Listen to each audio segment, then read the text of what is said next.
We often carry a quiet, persistent suspicion that we are meant for a life larger than the one we're living. Yet the friction of leaving the group and the fear of standing alone usually keeps us walking in step with everyone else.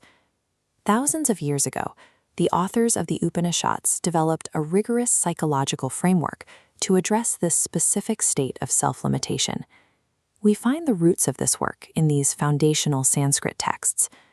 At the center of this philosophy is the phrase Tat Tvam Asi. In English, this translates to "thou art that." Internalizing this phrase allows you to discard the labels the world has stapled to you, revealing a layer of your identity that remains untouched by your environment. To illustrate how we lose sight of this, ancient teachers used a specific parable. It begins with a lion cub, separated from his pride, and left to fend for himself in the wild. To survive, he joins a flock of sheep. He begins imitating their behavior, grazing on grass, moving in a pack, and learning to bleat when afraid. This is the mechanism of Maya.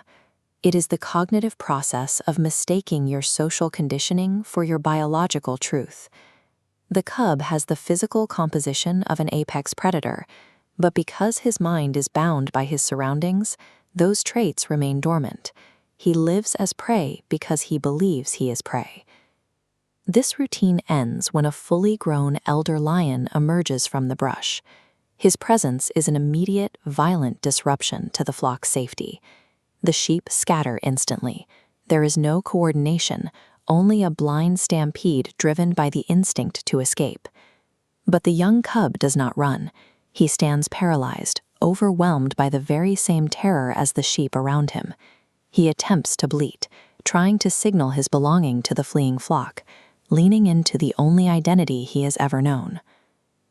The elder lion halts. He watches an apex predator exhibit the frantic behavior of a prey animal, observing a total disconnect between biology and behavior. This is the depth of environmental illusion. It can become so heavy that it suppresses our most fundamental nature, leaving us afraid even when we possess the strength to fight back.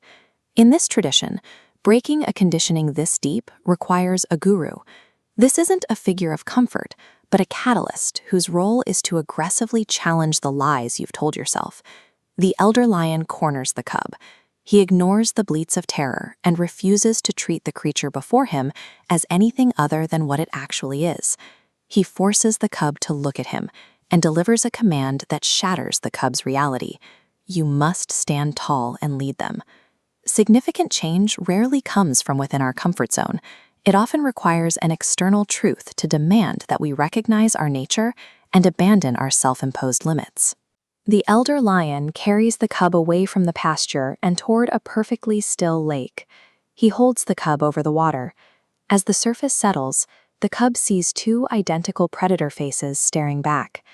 This is the realization of Tat Tvam Asi. The water provides the objective evidence that years of social noise had obscured. The visual fact of the reflection makes the bleeding and the grass-eating suddenly feel absurd.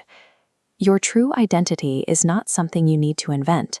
It is what remains when the mind is finally still enough to reflect what has been there since the beginning. The cub opens his mouth to cry out in fear, but the sound that emerges is different.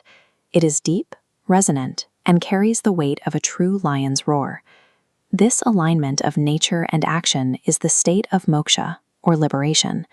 It is the specific relief of no longer existing in opposition to your own nature. To find this in the real world, you have to seek out your own reflective lake, those moments of quiet self-inquiry that allow you to question the limitations you've inherited. You are not the creature you were trained to be. Thou art that, a reminder to step out of the crowd and live from that quiet, centered gravity you were born with.